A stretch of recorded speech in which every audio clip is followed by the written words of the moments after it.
Vanessa, were you impressed from the very beginning? Oh, always greatly impressed. Oh. Gary actually came to live in my house when he was between jobs, and that was absolutely broke. my sister Lucy turned it into quite a successful venture because she used to pack the train full of her adolescent school friends in school uniform and then Sky school, and she'd bring them up to the house and charge them £5 a head to come and gaze at glitter. And he knew what he was walking into. Cross-examination on 10 charges of child abuse. But Paul Gadd, aka Gary Glitter, was first asked about his conviction in the 90s for images found on his computer.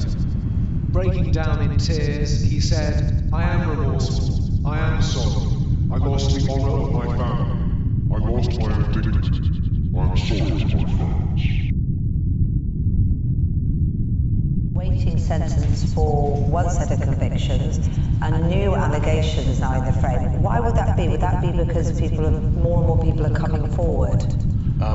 Yes, in a nutshell. And in terms of your trial, when you're running a trial, you've got to look, if you like, for your strongest cases. So it may be that some evidence is on the back burner pending the outcome.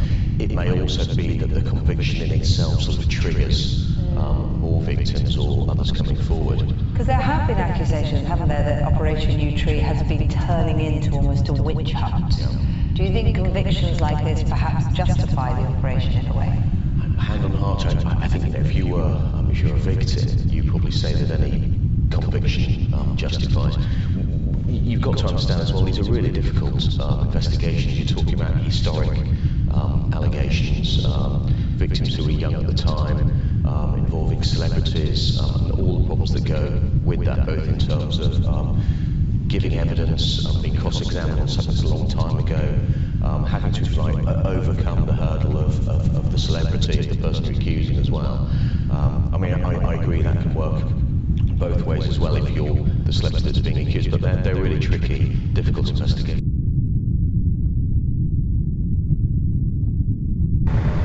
he's been in denial most of his life, but the truth has finally caught up with Gary Glitter. He is a predatory paedophile who abused trust before abusing girls. Throughout the trial, he denied accusations from 3 victims who are now middle-aged women.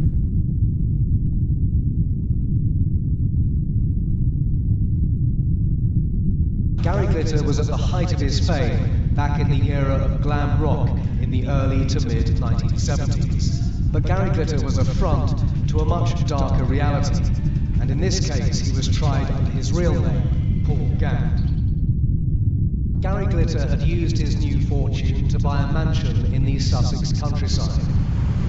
He left here long ago, but back in the 70s he threw many parties, and one of his victims was a family friend. During the trial, she was forced to recount the attack in graphic detail. What happened here is the stuff of nightmares. Gary Glitter's victim cried as she told the jury of the night she was attacked, how she hadn't fought him off because she didn't want to appear to be rude, how she'd had to escape from him by edging to the side of the bed. She was 8 years old. The other attacks happened backstage at concerts or in hotels. It is second time lucky for police and prosecutors. In 1999, Glitter admitted possessing hundreds of abuse images on his computer, but a jury, who didn't know that, cleared him of abusing a child. At this trial, he put the images down to depression, drink, and curiosity. It is a depressingly familiar tactic. I think that Glitter has been hiding and making a range of excuses about his offending. He should have had at least a common courtesy and decency to actually say when he had been caught, that's it, I'm guilty, and not put those witnesses through this terrible ordeal. He is still in denial, but at least his victims know he is heading to prison. The truth has finally caught up with Gary Glitter. It's the look of a pop star turned paedophile who has finally fallen from grace. As Gary Glitter arrived for sentencing today, gone were both the glamour and the rock.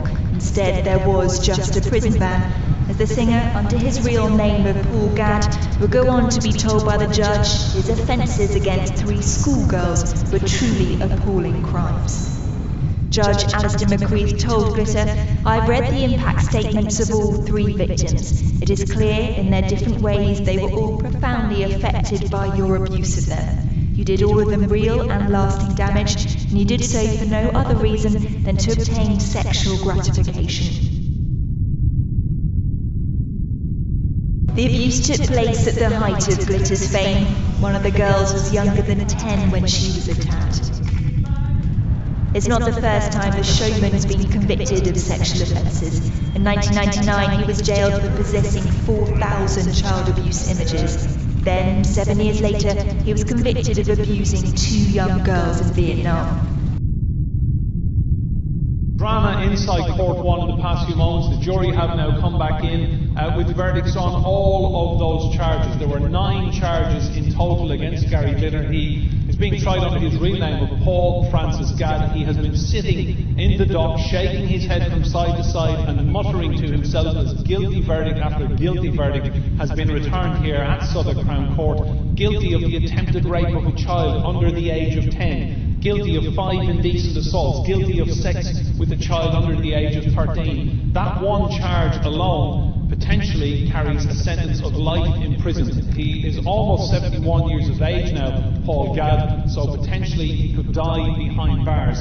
His mood right now, very, very different to his demeanour this morning when we saw him skip into court. I watched as he entered the dock this morning at about 10 a.m. He gave a very flamboyant bow to the lip-speaking interpreters sitting there to help him. He is profoundly deaf. He has been following this trial and all of the evidence and all of the proceedings with the help of lip-speaking interpreters, 2 ladies who sit either side of him and they repeat word for word what each witness, what the judge has been saying, Mr. Justice McCreath, throughout this trial, and he gave them a very flamboyant bow as he entered the dock this morning. I'm told he actually said on his way into court, "Let's get this show on the road." Well, for Gary Glitter, the show is now very much at an end. Guilty verdict after guilty verdict has come back in here in the past few moments.